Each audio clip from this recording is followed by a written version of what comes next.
Hello students, today we are going to start a new chapter number 14, sources of energy. This is video 1 of the chapter. Now sources of energy is a chapter which is of 4 marks asked in the board, and one question of 1 mark and one question of 3 markers. 3 markers, one question is asked usually. That is the blueprint of the lesson. See, first of all, if it is energy, energy can neither be created nor can be destroyed. This is known as law of conservation of energy.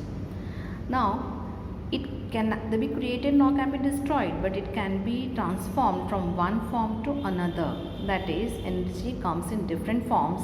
Different forms are required for different sort of work.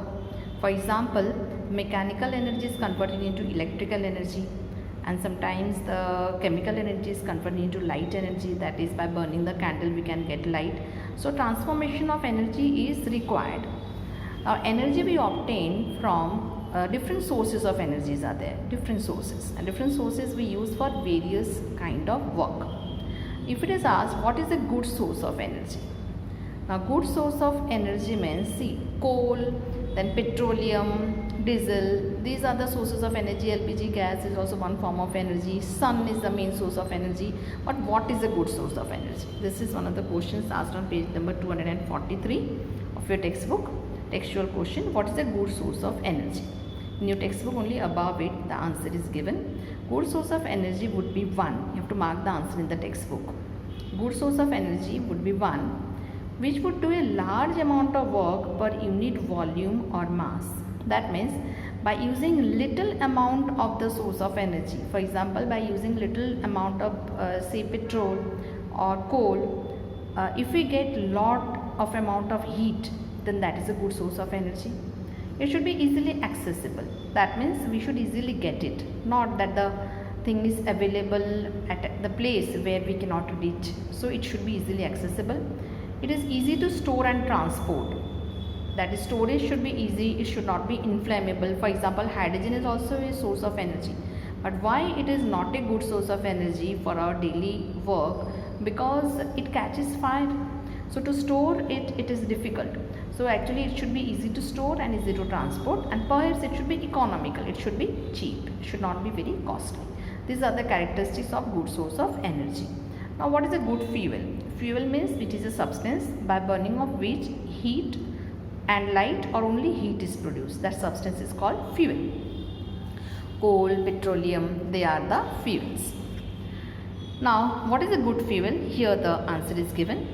That is, while selecting a fuel, how much heat does it release on burning? That must be considered. For example, if we are going to use a fuel for cooking, you say.